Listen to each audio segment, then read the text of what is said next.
सबको ठिकाने लगाएंगे, पर एक घर ऐसा है जहां हम जा नहीं सकते। ये कौन सा घर है? राक्षसों ने कहा कि बाबा नंद के यहां भी एक बालक ने जन्म लिया है और नंद के यहां जा पाने में हमें बड़ी कठिनाई है, क्योंकि नंद गोकुल के राजा हैं, उनके यहां जाने में थोड़ा कठिनाई है।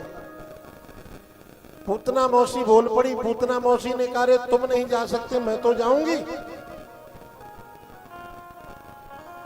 अपने पयोधरों पर कालकूट विष लगा करके जाऊंगी और कन्हैया को 2 घूंट पिलाऊंगी और मार के आ जाऊंगी। कंस ने कहा कि तुझे प्रवेश कौन देगा वहां? अरे तेरा राक्षसी वेश देख करके, विकराल स्वरूप देख करके क्या तुझे अनुमति मिलेगी प्रवेश करने की नंद भवन में? पूतना मौसी ने कहा, भैया उसकी चिंता तो आप बिल्कुल मत करो। क्यों ना करो? अरे बोले अभी जाऊंगी ब्यूटी पार्लर। अब ब्यूटी पार्लर जाके अपने बड़े बड़े दांत, बड़े बड़े नाखूनन को कटवा के, छटवा करके, बढ़िया पाउडर पुतवा के और सज धज करके जाऊंगी, कोई समझ नहीं पाएगा। कंस ने कहा, ये ठीक है, जाओ। दूसरे दिन महाराज मौसी जी बनावटी वेश बना करके पूतना मौसी चली, अपने पयोधरों पर कालकूट नामक विष लगा करके। और ध्यान देना, क्या हमारे भगवान को, क्या हमारे ठाकुर जी को बनावटीपन पसंद है? भगवान को बनावट बिल्कुल अच्छी नहीं लगती। अरे कोई बनावटीपन भगवान के आगे करे तो व्यर्थ है। भगवान को तो क्या प्रिय है? अरे निर्मल मन जन सो मोहि पावा, मोहि कपट छल छिद्र न भावा। निर्मल मन जन सो मोहि पावा, मोहि कपट छल छिद्र न भावा। निर्मल मन जन सो मोहि पावा, निर्मल मन जन सो मोहि पावा। मोहि कपट छल छिद्र न भावा, मोहि कपट छल छिद्र न भावा।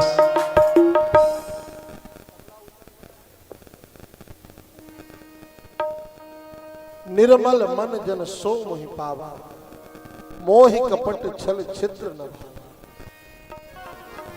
भगवान स्वयं कह रहे हैं कि मुझे बनावटीपन बिल्कुल अच्छा नहीं लगता, मन में निर्मलता होनी चाहिए। और पूतना मौसी तो बनावटीपन करके जा रही। महाराज घूंघट कर लिया। अच्छा देखो, माताओं का बहुत सारा काम घूंघट से बन जाता है। कथा के पंडालों में माताओं की संख्या ज्यादा रहती है, और जो मैया को नींद आती है महाराज तो घूंघट कर लेती है। सो बगल वाले को पता ही नहीं चलता कि सो रही है कि कथा सुन रही है। प्रेम से बोलो राधे राधे। घूंघट में बहुत बड़े बड़े काम बन जाते हैं। तो पूतना मौसी ने भी घूंघट कर लिया कि कोई समझ ना पाए कौन आई है, और घूंघट करके पहुंच गई नंद भवन में। एक ग्वाल वाल ब्रजवासी ने कहा, देख भैया ये कौन सी गोपी आई? दूसरे ने कहा, तो को पतो ना है? नंद रानी यशोदा की कछु खास आएगी। तब तो धड़धड़ाती चली जा रही है, काऊ से ना पूछ रही ना आछ रही। और पूतना मौसी ऐसा सुंदर वेश बना करके गई है महाराज, ऐसा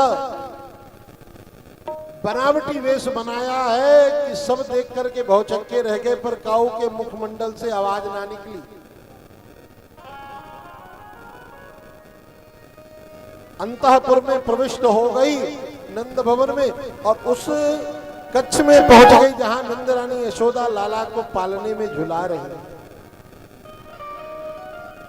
अब देखो, कभी कभी ऐसा होता है, भले आप किसी को मत पहचानो और कोई अचानक आपसे आकर के वार्तालाप करने लगे तो लगेगा कि ये बहुत पुराना परिचित है। ऐसा होता है कि नहीं होता? ठीक ऐसा ही नंदरानी यशोदा के संग हुआ।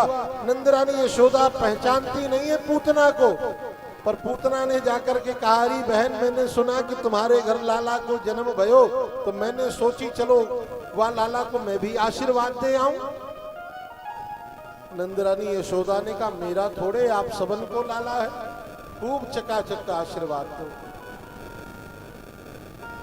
थोड़ी देर बाद एक ग्वालिन ने आवाज दी, नंदरानी जी, नेक रसोई घर में पधारिए।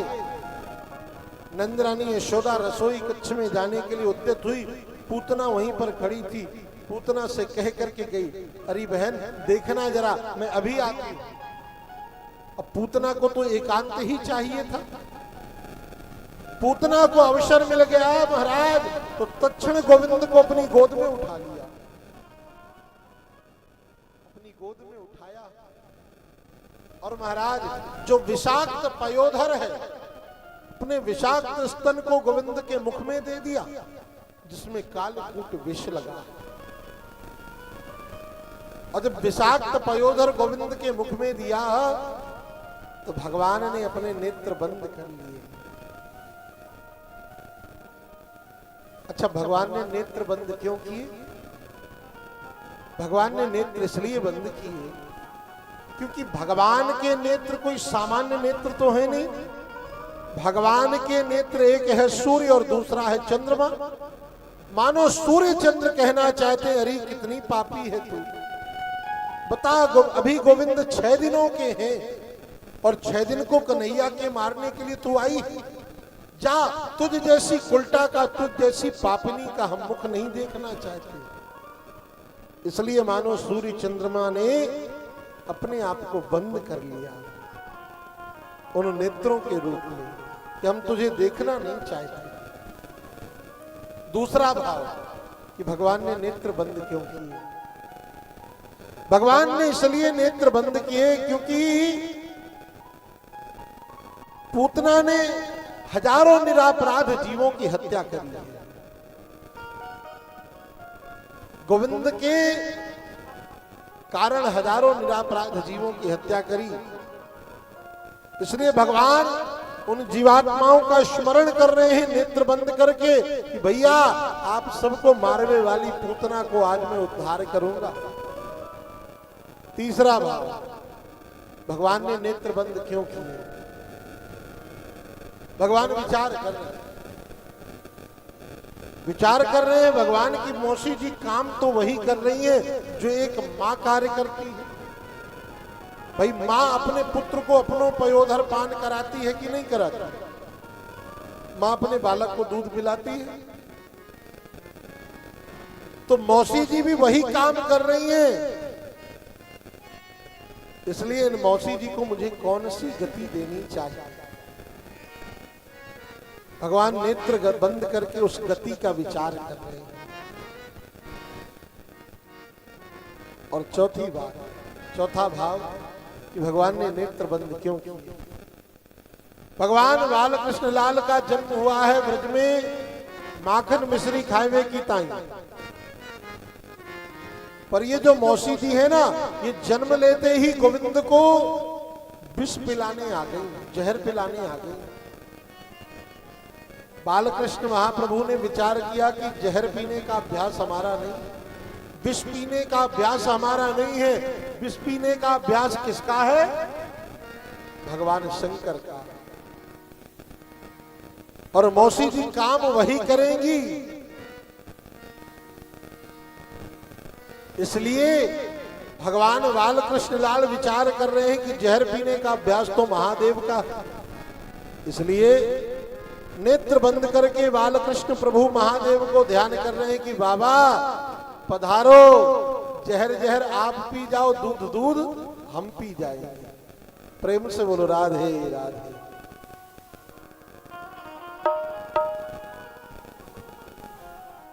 मौसी जी ने मुख में अपनों विषाक्त पयोधर दिया और विचार किया कि 2-4 घूंट पिएगा फिर मर जाएगा। पर महाराज कन्हैया पिए जा रहे हैं। मौसी जी के पयोधरों को निरंतर पान कर रहे हैं। और पीते पीते पीते कन्हैया ने दूध तो पिया ही पिया, दूध के साथ साथ मौसी जी के प्राणों को भी पीना प्रारंभ कर दिया। जब प्राण को पीने लगे भगवान तो मौसी जी की श्वास रुकने लगी, पूतना की श्वास अवरुद्ध होने लगी तो पूतना चिल्ला उठी, छोड़ छोड़ छोड़। तो 6 दिनों के कन्हैया बोल पड़े, अरे मौसी जी हमें तो छोड़ना आता ही नहीं। एक तो हम किसी जीव को पकड़ते नहीं, और जब किसी जीव को पकड़ते हैं तो फिर छोड़ते नहीं, फिर तो ठिकाने लगा के ही छोड़ते हैं। कि सामुंच मुंचालमिति प्रभाषणी निष्पीड्यमानाखिल जीव मर्मणि विवृत्य नेत्रे चरणों भुजो प्रसविन्न गात्राक्षिपतिरुरोध।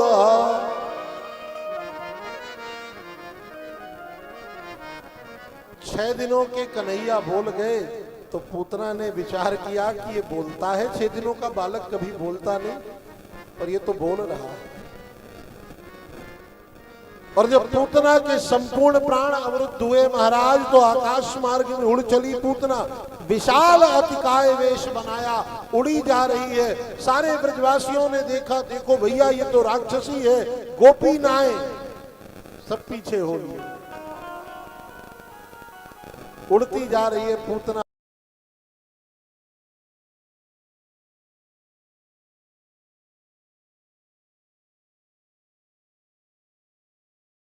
तब तक पूतना के साथ लीला की भगवान ने। जब गोविंद की इच्छा परिपूर्ण हो गई तो पूतना के संपूर्ण प्राणवायु का भगवान पान कर गए। पूतना को भगवान ने सदगति दे दी। बोल पूतना निकंदन भगवान की। पूतना का तो प्राणांत हुआ तो शरीर गिरा, तो सारे प्राण निकल गए तो शरीर गिरा ब्रज 84 कोष की परिधि में। कितना विशाल शरीर है पूतना का। एक संत तो कहा करते थे कि पूतना के कान गिरे कानपुर में, वाके हाथ गिरे हाथ रस में, वाको मूड़ गिरे मुड़सान। पर इतनी लंबी चौड़ी नहीं थी पूतना। भागवत में 18 किलोमीटर के शरीर का वर्णन आता है कि पूतना का शरीर 18 किलोमीटर की आकृति का था। इतना विशाल भरकम शरीर। सारे ब्रजवासी दौड़े महाराज, वह मरी मराई पूतना पर लठ बजाए हुए लगे। और जब ब्रजवासी लठ बजा रहे हैं पीछे से बाबा नंद आ गए। बाबा नंद ने कही, कहा भयो ब्रजवासी ने कही यार राक्षसी प्रवेश कर गई और हम सबन ने आपको ठिकाने लगाए दियो, मर गई। बाबा नंद ने कही भैया अब तो चली कि वसुदेव पक्का ज्योतिषाचार्य है। हम तो सोचते थे वसुदेव क्या था कि जल्दी जाओ, ब्रज में कोई बड़ा भारी संकट आए वारो।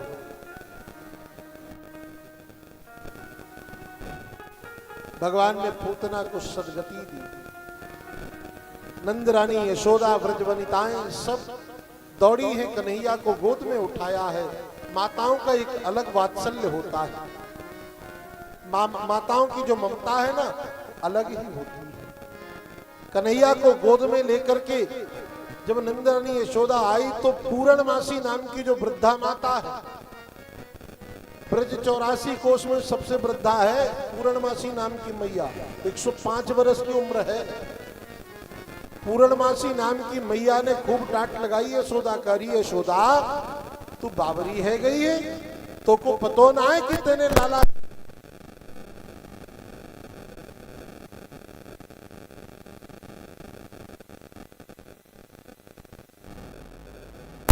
है ना भगवान के श्रीअंग का। तो ब्रज वनिताओं ने, माता यशोदा ने लाला का शुद्धिकरण,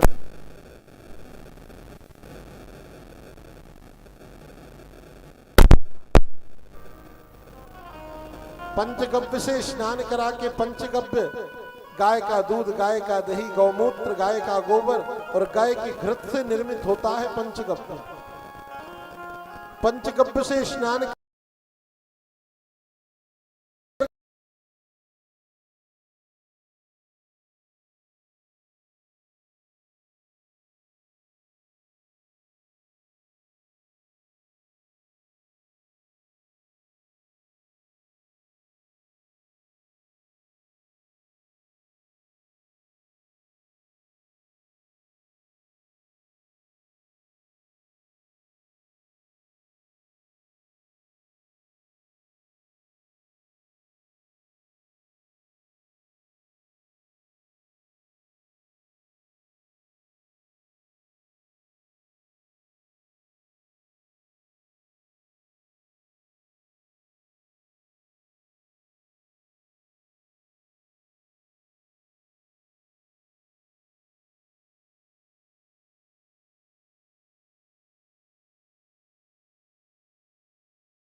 भगवान का नाम जो काम कर सकता है वह भगवान नहीं कर सकते।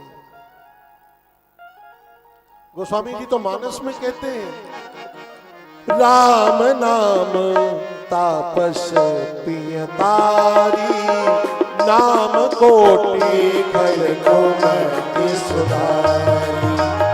रामे के तपस तिय तारे, नाम कोटि खल कुमति सुधारी। कहूँ कहाँ लगी नाम बड़ाई, कहूँ कहाँ लगी नामे बड़ाई। राम रस कही नाम गुण गाई, नाम न सकही नाम गुण गाई। कहूँ कहाँ लगी नाम बड़ाई, राम रस कही नाम गुण गाई। नाम कोटि खल कुमति सुधारी। भगवान के नाम में जो प्रभाव है वह भगवान में नहीं है। भगवान के नाम की जो सामर्थ्य है बंधुओं, वो भगवान में नहीं है। नाम कोटि खल कुमति सुधारी। गोस्वामी जी कहते हैं, कहूँ कहाँ लगे नाम बड़ाई, राम न सकही नाम गुण गाई। भगवान के नाम की इतनी महिमा है कि उसे कोई गा नहीं सकता, कह नहीं सकता। इतना भगवान का नाम श्रेष्ठ है। कन्हैया को झाड़ा दिया गया।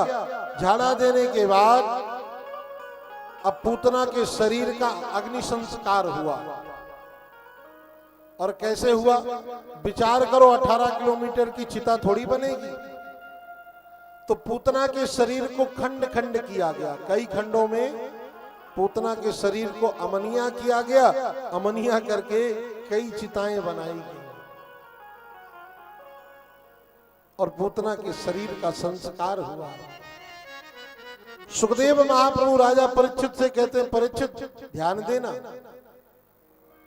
कि पूतना लोक बालाग्नि राक्षसी रुधिरासना जिघंसयापि हरये स्तनम दत्वाप सदगति। जिसका नाम बढ़िया नहीं, जिसका काम बढ़िया नहीं, जिसका रूप बढ़िया नहीं, जिसकी लीला भी बढ़िया नहीं, ऐसी पूतना को भगवान ने सदगति दी। कौन सी सदगति दी? जो गति नंदरानी यशोदा को मिलनी चाहिए, जो गति मां देवकी को मिलनी चाहिए, वही गति भगवान गोविंद ने पूतना को दी।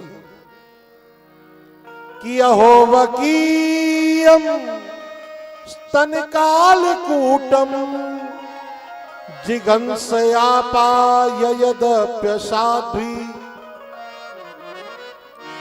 लेभे गतिम धान्यचितां ततोन्यम कम वा दयालुं शरणं ब्रजेम। अहो बकी, बकी माने